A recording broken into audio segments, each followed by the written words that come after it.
Ministerio Los Timoteos presenta un nuevo video.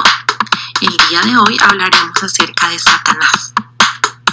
Este es nuestro primer video sobre la doctrina del pecado. Quédate y aprendamos juntos.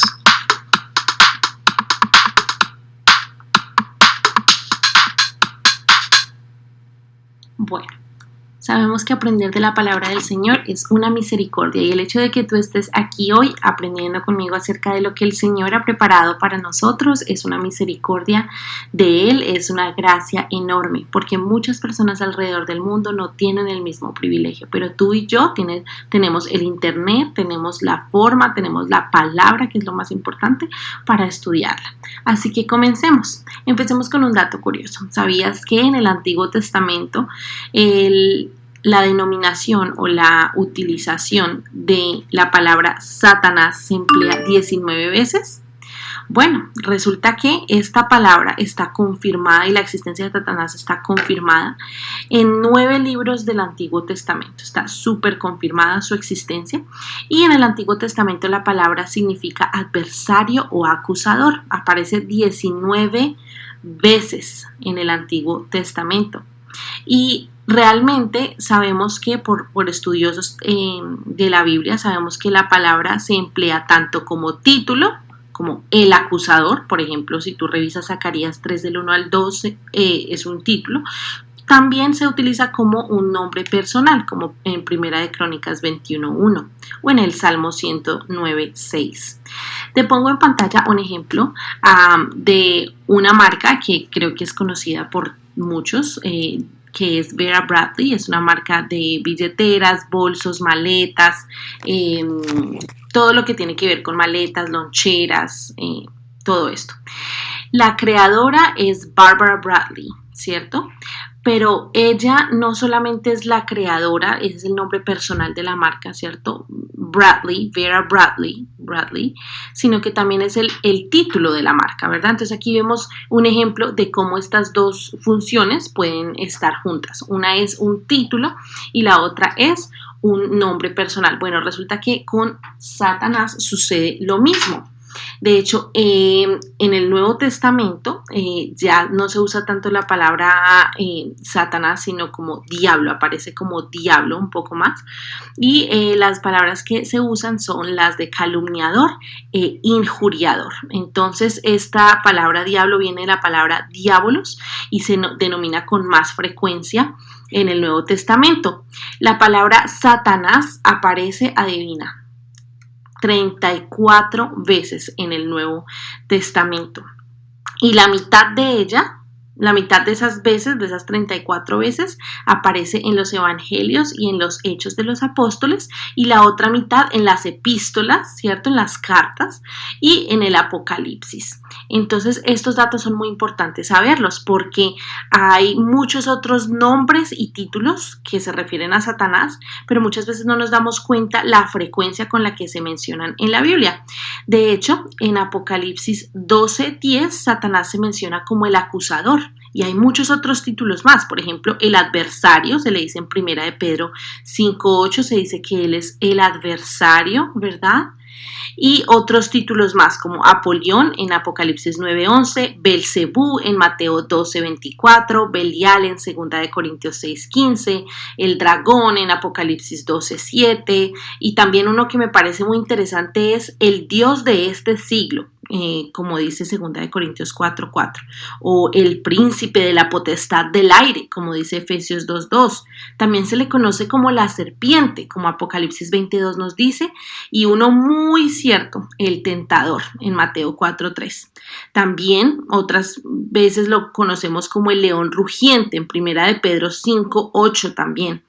Pero no es que Satanás sea una fuerza impersonal, sino que es la de las cabezas de los ángeles caídos que se rebelaron contra Dios. Si tú quieres leer acerca de cómo estos ángeles se rebelaron contra nuestro Dios, puedes ir a Isaías 14, del 12 al 15. Satanás tiene todos los rasgos de personalidad. ¿Sabías eso? El intelecto, por ejemplo, ¿sí? tiene las emociones y la voluntad. Y quiero que pauses el video en este momento para que tú mismo con tus manitos y con tu agilidad vayas a 2 Corintios 11:3 para que veas cómo él tiene intelecto, ¿verdad? La capacidad de pensar, de evaluar. También tiene, esto fue 2 Corintios 11:3, también ve por favor Apocalipsis 12:7, después de pausar el video, para que veas cómo él tiene emociones. Y de últimas, mira 2 de Timoteo 2:26 para que veas cómo él tiene voluntad. ¿Ok? Él tiene voluntad. Vea estas citas, puedes pausar el video y cuando estés listo, continuamos. Resulta que Satanás se le conoce, ahorita vimos, como de muchas formas, pero comúnmente de estas 4 formas. Veamos qué significa cada una de ellas. El adversario. Ser un adversario es ser una persona contraria o enemiga de otro, ¿sí? Él es nuestro enemigo mayor. Acusador, persona que delata, que difama, o sea, que dice mentiras acerca de una persona y que inculpa. Si ves, tú eres el culpable. Si ves, fallaste contra Dios. Así es, ¿ok? Calumniador, persona que difama, miente, ¿cierto? Infama, detracta, es decir, que falla, es una persona que promete muchas cosas y a la final falla, no cumple esas promesas. Imputa quiere decir que coloca cargos sobre ti, sobre mí, dice tú eres tal persona, mira, ahora tú eres culpable de esto, esto, esto y esto. Culpa, entonces te trae la culpa, una vez te presenta el pecado como lo mejor, luego tú y yo caemos y luego él nos culpa, ¿verdad? Y delata de manera falta, o sea, de manera incorrecta, de manera maliciosa, con la intención, tiene un propósito en mente, que es el de dañar la reputación de alguien. Como injuriador, Satanás es una persona que ofende, que causa descrédito, que atenta contra un tipo de buena reputación o contra la identidad de alguien, contra la fama de alguien, contra el honor, contra el buen nombre. Él atenta contra la dignidad, contra la estima de alguien. Recuerda estas 4 palabras porque son claves para poder definir al Satanás. La Biblia lo define como el adversario, como el acusador, el calumniador y el injuriador. Si se te hace más fácil, puedes empezar memorizando las letras de cada una de estas palabras. A, C, I. Así, por ejemplo, ¿cierto? Adversario, acusador, calumniador e injuriador. Satanás tuvo un primer logro con Adán y Eva. Ese logro era el de tentarlos, hacerlos caer. Y a partir de ese primer logro, Satanás es visto como luchando contra la humanidad en general, ¿cierto? Y contra los creyentes, contra nosotros como hijos de Dios. Él está luchando siempre contra nosotros.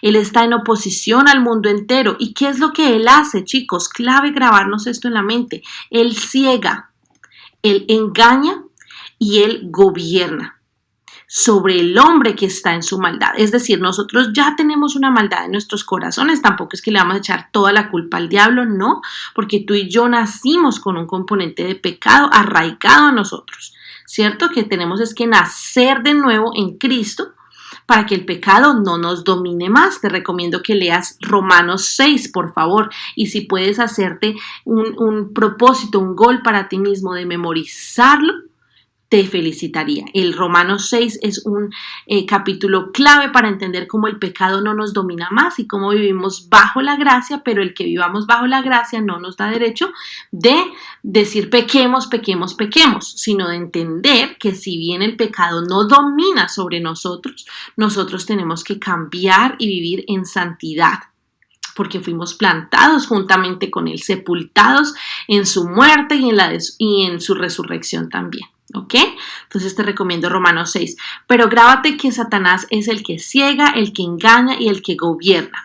Esos son los propósitos principales de Satanás. Entonces, nosotros ya tenemos pecado en nosotros, ¿cierto? Puedes mirar 2 Corintios 4, el 3 al 4, ya vamos a leer esos versículos. Nosotros ya tenemos pecado en nosotros y él lo que hace es hacer estos tres propósitos, ¿cierto? Que se juntan a lo que nosotros ya tenemos, imagínate. Entonces, por eso es que la lucha del creyente es tan grande, porque ya tenemos un pecado que llevamos a cuestas y tras del hecho, Satanás está como nuestro adversario, como nuestro acusador, como nuestro calumniador y como nuestro injuriador, detrás nuestro siempre. Intentando acusarnos, culparnos, tentarnos, cegarnos, engañarnos y gobernarnos. Pero sabemos que para los que estamos en Cristo, esto ya no es de esta forma. Él ya no nos gobierna, ¿cierto? Ni el pecado nos gobierna. Éramos hijos de maldad, pero ahora somos hijos de bondad. Leamos estos versículos que encontramos aquí. Segunda de Corintios 4, del 3 al 4 dice, pero si nuestro evangelio está aún encubierto, entre los que se pierden está encubierto, en los cuales el Dios de este siglo cegó el entendimiento de los incrédulos, para que no resplandezca la luz del evangelio de la gloria de Cristo, la cual es la imagen de Dios. Conocemos que están hablando de él porque ya vimos que se le denomina como el Dios de este siglo. Efesios 2:2 dice, en los cuales anduvisteis en otro tiempo, en esos caminos que eran incorrectos, siguiendo la corriente de este mundo, las tendencias de este mundo, conforme al príncipe de la potestad del aire, Satanás, el espíritu que ahora opera en los hijos de desobediencia. ¿Ok? Entonces, en las personas que no han creído en el Señor, Satanás sigue obrando allí, ¿verdad? Y vemos también en Apocalipsis 20 del 7 al 8, otra palabra muy importante, bienaventurado y santo el que tiene parte en la primera resurrección. La segunda muerte no tiene potestad sobre esto, sino que serán sacerdotes de Dios y de Cristo y reinarán con él 1000 años. Cuando los 1000 años se cumplan, Satanás será suelto de su prisión y saldrá a engañar a las naciones que están en los 4 ángulos de la tierra, a Gog, a Magog, a fin de reunirlos para la batalla, el número de los cuales es como la arena del mar. Y Colosenses 1:13, el cual nos ha librado de la potestad de las tinieblas, ¿cierto? Él nos ha librado, Jesucristo, y nos ha trasladado al reino de su amado Hijo. Entonces, cuando nosotros oremos, podemos decir agradecer utilizando la palabra, orar utilizando la Biblia, diciendo gracias Dios por habernos trasladado al reino de tu amado Hijo Jesucristo. Esta es una oración bíblica, ¿verdad? Y lo que pasa aquí que vemos con estos versículos es que Satanás está como ese león que está rugiendo, que está desesperado buscando a quién devorar. Y esto nos lo confirma la palabra en 1 de Pedro 5:8. Sed sobrios y velad. ¿Qué quiere decir velar? Ponerse las pilas, ponerse avispado, ponerse mosca, estar en alerta, ¿cierto?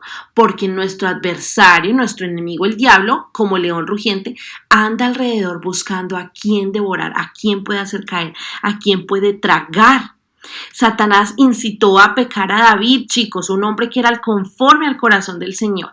¿Cierto? Esto lo ves en 1 de Corintios 21:1. ¿Qué nos hace pensar a nosotros que si tentó al propio Señor Jesucristo, cómo nosotros podemos andar tan tranquilos en la vida muchas veces sin orar, sin leer la palabra, sin memorizar la palabra? La manera en que Jesús venció la tentación fue con la palabra. Si tú te das cuenta, él le sacaba versículos a Satanás. Él le decía, bueno, tú me estás tentando con esto, pero mira, mi Padre en su palabra dice esto, ¿verdad? Entonces así es como podemos vencer, ¿cierto? Entonces no solo incitó a David a pecar, sino que acusó a Job, ¿cierto? Él lo acusó y al sumo sacerdote Josué también. Esto lo encuentras en Job 1 y 2, capítulos 1 y 2, y en Zacarías 3:1. Él corrompió el pensamiento de Pedro. Escucha bien esto. En Mateo 16:23 puedes ver cómo él corrompió el pensamiento de Pedro, ¿cierto? De uno de los discípulos. E infligió un aguijón en el costado de Pablo, ¿cierto? Y le hizo daño a Pablo. En 2 de Corintios 12:7 lo puedes ver, ¿cierto? Porque Satanás, el objetivo de él es acusar a todos los creyentes delante de Dios, ¿cierto? El objetivo de él es con todas sus fuerzas, como dice Apocalipsis 12:10, oponerse a ellos, porque somos enemigos de él, porque creemos en Jesucristo, porque le damos el honor a Dios, ¿cierto? Y se describe como astuto. Si tú vas a Efesios 6:11, que hay algunos versículos que no he colocado acá para invitarte a que tú con tus manitas vayas y los busques, porque es un privilegio tener varias Biblias. Yo hablábamos la vez pasada en uno de los videos que mínimo en cada casa, mínimo hay 3 Biblias, pero como mínimo, ¿cierto? Entonces, para que tú vayas buscando también. En Efesios 6:11, él dice que es astuto, ¿cierto?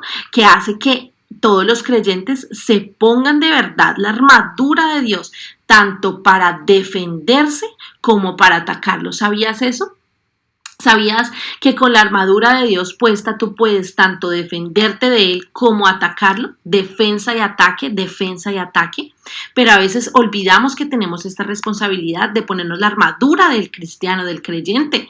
Efesios 6, 14 al 17 dice: manténganse firmes, ceñidos con el cinturón de la verdad, protegidos por la coraza de justicia y calzados, o sea, pónganse los zapatos de la disposición de proclamar el evangelio de la paz. Además de todo esto, tomen el escudo de la fe, con el cual pueden apagar, mira esto, todas las flechas encendidas del maligno. ¿Viste ahí? Con el escudo de la fe. Todas, no unas poquitas, no algunas, todas las flechas encendidas del maligno. Y tomen el casco, helmet, de la salvación y la espada del Espíritu, que es la palabra de Dios. Así que recordemos, atacar a Satanás y defenderlo. ¿Cómo? Defendernos ¿cómo? Con la armadura del evangelio. Sí, y vamos a tener un tiempo en el que nos sumerjamos más en este tema, pero por ahora tenemos que saber que el creyente tiene las herramientas. Tú y yo tenemos las herramientas para defendernos del enemigo, para huir de la tentación. ¿Cómo? Memorizando su palabra. Mira, muchas veces antes de pecar, el Señor siempre nos da el tiempo de decidir. Que decidamos mal es otra cosa, ¿verdad? Pero Él nos da el tiempo. Si esos 10 segundos, 30 segundos que tenemos antes de decir una mentira, antes de portarnos mal, antes de ver algo incorrecto, si eso lo usáramos para recordar lo que dice su palabra, por ejemplo, el versículo que vimos ahorita, que dice que Él nos ha trasladado al reino de su Hijo, ¿cierto? Si yo me sé, por ejemplo, ese versículo, para mí va a ser mucho más fácil decir, no, pero es que fue muy grande lo que Jesús hizo por mí, ¿cómo voy a defraudar ese grande amor pecando? ¿Cierto? Entonces, Satanás no es una persona que ande sin preparación, no. Por ejemplo, vamos a clarificar este punto. Aquí ves un ajedrez, ¿cierto? Para ganar el ajedrez necesitas una estrategia, ¿verdad? Bueno, te pongo un ejemplo. Magnus Carlsen ganó, y es de hecho sé que muchos de ustedes lo conocen, un ajedrecista pero increíblemente inteligente y sagaz, que ha ganado muchísimos premios, que ha ganado muchísimos campeonatos, el más reciente siendo si no estoy mal, en Dubái en el 2021, mundiales, ¿verdad? Él siempre tiene una estrategia para ganar. Él no es que llega ahí y miremos a ver qué hacemos, no, siempre tiene un plan, una estrategia, un objetivo, tiene una cosa desarrollada en su mente para decir, ok, ¿cómo voy a atacar a mi otro enemigo? ¿Cierto? O sea, ¿cómo voy a vencer ante mi enemigo en el ajedrez? Bueno, Satanás es así, él tiene estrategias y hoy vamos a estudiar 4 estrategias que Satanás usa contra nosotros como los creyentes. La primera siendo que él guía al creyente para que se vaya fuera del camino, usando tus y mis debilidades, ¿cierto? Él nos tienta con un fruto pecaminoso adaptado a su gusto, conoce tus debilidades y mis debilidades y saca provecho, takes advantage de esas debilidades rápidamente, ¿cierto? Entonces él mira, ok, esta es una persona que es, pongamos un ejemplo, Pepito Pérez es perezoso. Si Pepito Pérez ya es perezoso, eso es lo que él lleva ya como en su propio ser, en su esencia, supongamos, pues yo me voy a lo que decíamos antes en el principio del video. Él aprovecha que nosotros a veces el pecado todavía vive en nosotros, ¿cierto? A veces el pecado, luchamos con el pecado y encima de eso él dice, pues mira lo que hago ahora, ¿sí me entiendes? Entonces, él ve, por ejemplo, Pepito Pérez es perezoso, entonces él se aprovecha de Pepito Pérez y entonces le pone en momentos, ocasiones de pecar, ¿cierto? Entonces que le diga una mentira a la mamá que sí tendió la cama cuando por pereza no lo hizo, o en esa ocasión como es perezoso, le pone, supongamos, a jugar videojuegos en el computador y de la nada sale algo incorrecto, bueno, no sé, pero le coloca esas trampas, ¿verdad? Entonces él guía al creyente para que se vaya del camino. Por eso tú y yo tenemos que velar, como dice Pedro, velar, estar pendientes. Entonces te pongo un ejemplo, en pantalla tienes el iPhone, el último iPhone que salió, ¿cierto? Si tú vas a un barrio súper peligroso y estás que muestras ese iPhone, por ejemplo en Colombia decimos un dicho que es dar papaya significa ser demasiado, no pensar antes de hacer las cosas y exponerte de una manera que es en la que sabes que los demás van a tomar provecho de eso. Entonces, si yo, por ejemplo, me voy con ese celular a un barrio súper peligroso, ¿qué es lo que va a pasar? Pues me van a atacar, me van a robar, ¿verdad? Pero entonces es porque yo no sé en qué me estoy metiendo. Pero si yo evalúo cuáles son mis debilidades, ¿ok? ¿Qué debilidades tiene Daniela? ¿Cómo peca Daniela comúnmente? Y yo me evalúo. Para eso necesito leer la palabra, porque la palabra de Dios me va a decir, eres perezosa, tienes malas actitudes, dices mentiras, ¿sí? Cuando yo lea la palabra, lean las escrituras, voy a ver cuáles son mis debilidades y así le voy a dar menos campo, less room al enemigo para que él me ataque. Pero esta no es la única estrategia, sino que él también, ¿sabes qué hace? Él pone obstáculos en el camino de la disciplina espiritual del creyente, haciendo que el camino sea más tedioso y más exigente. ¿Qué es lo que él hace? Que él confronta al creyente con lo que nosotros creemos que son callejones sin salida, ¿cierto?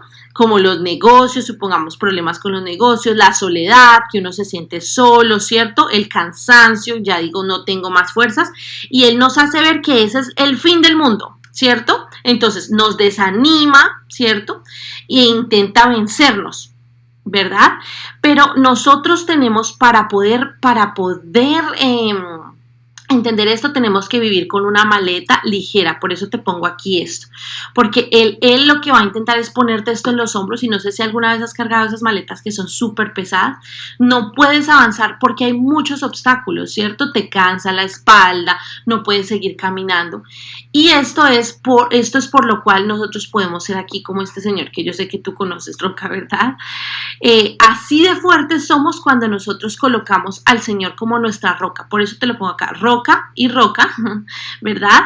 Y podemos ser como la roca cuando tenemos a Cristo como nuestra roca, como nuestro refugio, ¿verdad?